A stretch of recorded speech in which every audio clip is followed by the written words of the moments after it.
Hello students, welcome to our tutorial. So today we are starting class 7 chapter 3rd civics how the state government works.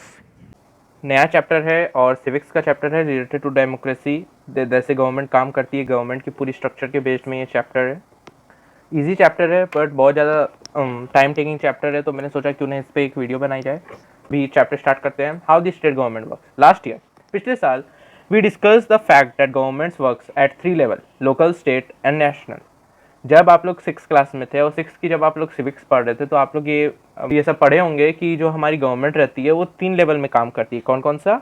Local level, जो आपका सबसे common और सबसे नीचे level रहता है. उसके बाद आता है स्टेट लेवल और उसके बाद फिर आता है नेशनल लेवल. ओके, पिछले साल पढ़े थे. Looked at the work of the local government in some detail, और थोड़ा बहुत लोकल गवर्नमेंट के बारे में हम लोग जाने थे कि क्या लोकल गवर्नमेंट का क्या काम रहता है, वो किस तरह से हर एक सिचुएशन को हैंडल करती है, उनको क्या क्या मतलब कि रिस्पॉन्स, लोकल गवर्नमेंट से क्या क्या रिस्पॉन्स मिलते हैं वगैरह वगैरह हम लोग पिछले बार जाने थे पिछले साल.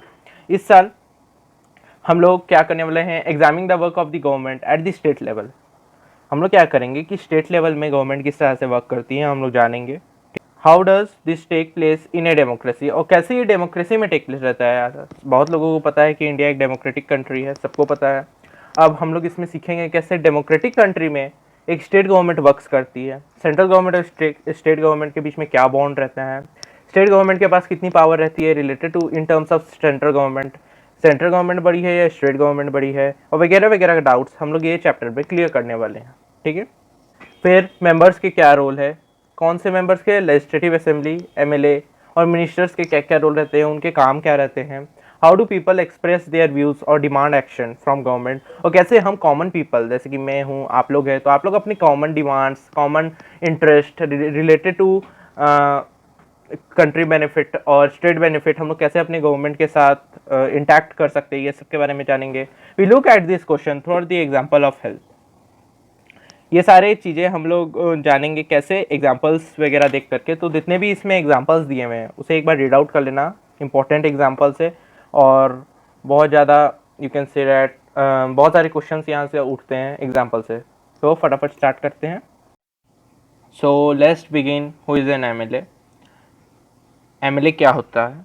अभी जो भी ऊपर में स्टोरी चल रही थी आपका, that afternoon suddenly stop, policeman आई, उसके बाद जो भी वहाँ पे एक्ट वगैरह हुआ है ना, वो सब आपने अभी पढ़ा. पढ़ने के बाद जो भी आपको आइडियोलॉजी उससे समझ में आई, जो भी आपका बेस स्ट्रक्चर समझ में आया, उसको लेकर के हम लोग अपना ये पैरा की बिगिनिंग करते हैं. Who is an MLA. MLA क्या होता है? बहुत बार आपने अपने पेरेंट्स से, अपने ग्रैंड मदर से, ग्रैंडफादर से या मेंबर से आपने सुना होगा कि एमएलए कौन होते हैं, एमएलए ने ये किया, इस बार ये एमएलए जीता. तो आप लोग कभी पूछे हैं कि एमएलए क्या होता है? Friends, MLA means member of legislative assembly. हमारी असेंबली रहती है, ठीक है, लेजिस्लेटिव असेंबली. उसका जो मेंबर कैसे बनता है?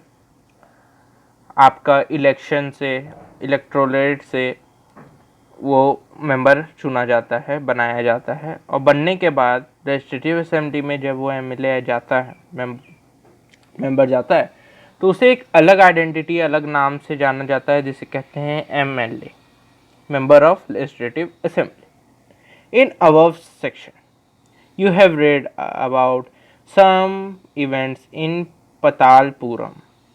ऊपर में जो भी बातें बताएगी उसमें आप लोगों ने पतालपुरम से रिलेटेड बहुत सारे कंटेंट पढ़े, जो आपका बेस स्ट्रक्चर बनेगा किस चीज़ में, एमएलए को डिफाइन करने में, एमएलए क्या होते हैं वगैरह वगैरह में. ठीक है. You may be familiar with some official name such as collector. कभी भी तुमने अपने पेरेंट्स से या किसी से भी फैमिली मेम्बर से या कोई बाहर आउटसाइडर से, अपने फ्रेंड्स से, कलीग से आपने एक लाइन सुनी होगी, एक नाम सुना होगा, जैसे कलेक्टर के बारे में, medical officer, police officer etcetera, ये सब के बारे में जाना. फिर वही क्वेश्चन यहाँ बुक ने अराइज किया कि क्या आपको पता है हु इज़ एन एमएलए. क्या कभी आप लोगों ने एमएलए के बारे में पढ़ा है? क्या कभी आप लोगों ने लेजिस्लेटिव असेंबली के बारे में सुना है? Do you know the MLA of your area, क्या तुम लोग अपने एरिया के एमएलए जानते हो कौन है? Can you identify which party she और ही बिलोंग्स टू, और क्या तुम लोग आइडेंटिफाई कर सकते हो कि कौन से पार्टी में वो बिलोंग करता है? ये सब हम लोग जानेंगे ये वीडियो में, और ये पैरा ये एनसीईआरटी बुक में। सो मेरे 2 रूल याद रखना, स्क्रीन पे शो हो रहा होगा, और वो 2 रूल के अकॉर्डिंगली आप लोगों को देखोगे कि धीरे धीरे करके आप में इम्प्रूवमेंट आएगा। जब मैं पढ़ाता हूँ तो उस टाइम वो 2 रूल को खास से ध्यान रखते हुए वीडियो स्टार्ट करनी चाहिए। Member of the legislative assembly MLA are elected by the people. MLA कहाँ से इलेक्ट किए जाते हैं? तो पीपल्स, हम, मैं, तुम, उन्हें इलेक्ट करते हैं, ठीक है। They then become members of the legislative assembly. उसके बाद वो एमएलए जो मेंबर ऑफ लेजिस्लेटिव असेंबली को हम लोग लेजिस्लेटिव असेंबली को हम लोग ने इलेक्ट किया, इलेक्ट होने के बाद वो पर्टिकुलर जो एमएलए हैं उन्हें मेंबर बना दिया जाता है, कहाँ का? लेजिस्लेटिव असेंबली का। And also from the government, और गवर्नमेंट की तरफ से भी। In this way we say that the MLA represent people. इसी को देखते हुए हम लोग ये कह सकते हैं कि एमएलए क्या है, क्या करता है? रिप्रेजेंट करता है किसको? पीपल को, है ना। अब जिसको भी हम लोग अपने तरफ से इलेक्ट करके भेजते हैं वो हमको रिप्रेजेंट करता है, मुझको रिप्रेजेंट करता है, तुमको रिप्रेजेंट करता है, इवन इफ एक सिंगल पीपल को रिप्रेजेंट करता है जिसने उसे इलेक्ट किया है, जिसने उसे वोट दी है। The example below will help you to understand better. और जो एग्जाम्पल दिया हुआ है उसे पढ़ के आप लोग उस चीज़ को इजिली अंडरस्टैंड करोगे, उस चीज़ को इजिली टैकल अप कर सकते हो, ठीक है। Every state in India has a legislative assembly. हर स्टेट में, whether it is Delhi, Mumbai, Calcutta, Jharkhand, Orissa, West Bengal, Rajasthan, जितने भी स्टेट है, all 29 states have legislative assembly. Each state is divided into different areas और कॉन्स्टिट्यूएंट। हर स्टेट अलग अलग एरियाज में डिवाइडेड है, ठीक है, अलग अलग कॉन्स्टिट्यूएंट्स में डिवाइडेड है, पार्ट बाय पार्ट उसका डिवीजन किया हुआ है। फॉर एग्जाम्पल है मैप, देखो मैं जूम करके दिखा रहा हूँ, इमेज क्वालिटी ब्लर होगी थोड़ी सी, तो कैक्रॉफ ने बुक का मैप देखो, देख रहे हो, ओपन है। It is shows that the state of Himachal Pradesh is divided into 68 assemblies constituencies. इस यहाँ पर जो स्टेट है हमारा हिमाचल प्रदेश, ठीक है, वो क्या हुआ है कि 68 असेंबली में डिवाइड हो गया है। एक single state Himachal Pradesh 6 assemblies constituents में डिवाइड हो गया है, यानी कि एरियाज में डिवाइडेड है। जैसे दिल्ली है, दिल्ली में भी बहुत सारे एरियाज है, मुंबई, महाराष्ट्र है, महाराष्ट्र में भी बहुत सारे एरियाज है ना। तो हिमाचल प्रदेश क्या है कि हम लोग का 69 स्टेट्स में डिवाइड हो गया है। रुको मैं जूम करके अच्छा से दिखाता हूँ। ये देखो, ये पूरा आपका मैप दिया हुआ है हिमाचल प्रदेश का, ठीक है। ये पूरा हिमाचल प्रदेश 69 स्टेट्स में 68 असेंबली कॉन्स्टिट्यूएंसीज में डिवाइड हो गया। फ्रॉम ईस्ट कॉन्स्टिट्यूएंस, हर एक constituents, weather it is first constituents, second, third, जितने भी कॉन्स्टिट्यूएंट हैं, उन सारे कॉन्स्टिट्यूएंसीज से क्या होता है? The people elect one representative who then become a member of the legislative assembly. हर एक कॉन्स्टिट्यूएंट, वेदर इट इज़ ये कि जितने भी यहाँ पर कॉन्स्टिट्यूएंट है, हर एक पॉइंट से एक मेंबर निकलता है। यानी कि 68 असेंबली कॉन्स्टिट्यूएंट है तो 68 मेंबर्स निकलेंगे। कितने मेंबर्स निकलेंगे? 68 मेंबर्स निकलेंगे। ओके, कितने? 68। हर कॉन्स्टिट्यूएंट से जब 68 मेंबर्स निकलेंगे और ये 68 मेंबर्स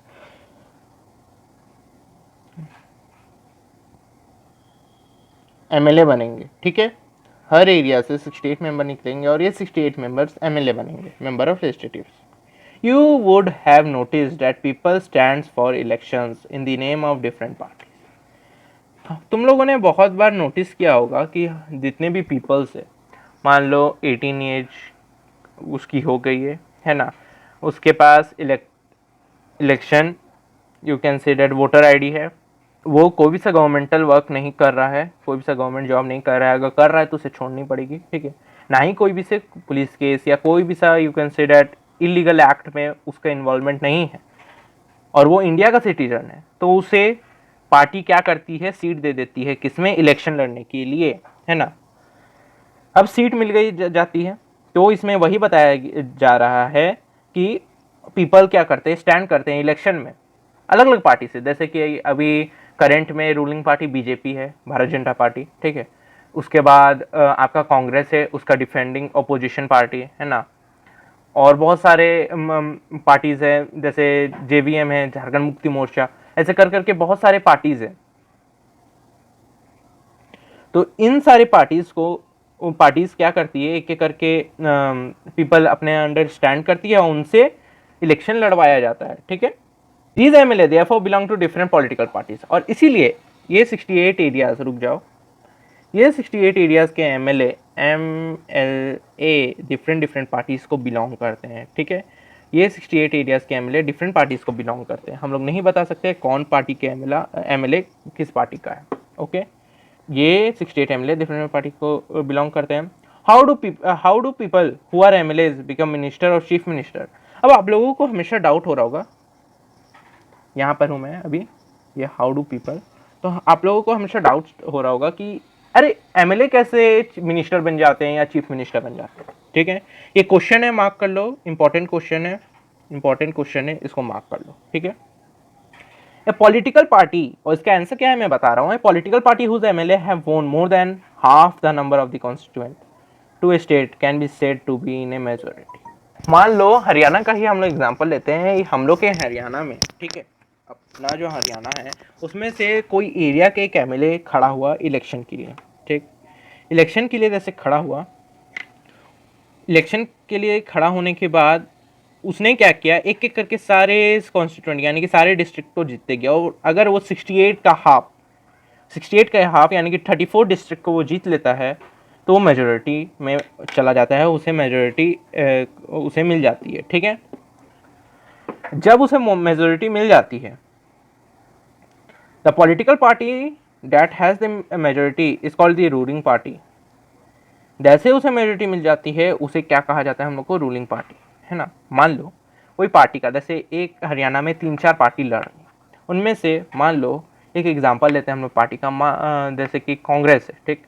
अब कांग्रेस क्या हुई कि उसने एक एक करके सारे स्टेट्स, सारे डिस्ट्रिक्ट जीतना स्टार्ट किया, और 68 के हाफ डिस्ट्रिक्ट उसने जीत लिया, यानी कि 34 डिस्ट्रिक्ट वो जीत गई। अगर वो 34 डिस्ट्रिक्ट जीत जाती है अकेले तो वो वहाँ की मेजोरिटी पार्टी बन जाती है, और जैसे वो मेजोरिटी पार्टी बनती है, ठीक, जैसे वो मेजोरिटी पार्टी बनती है वो पूरे स्टेट की रूलिंग पार्टी हो जाती है। जैसे कहीं पर भी इलेक्शन होता है तो इलेक्शन में चीफ मिनिस्टर कैसे चुना जाता है और मिनिस्टर कैसे चुना जाता है, ये सारे डाउट्स रहते हैं।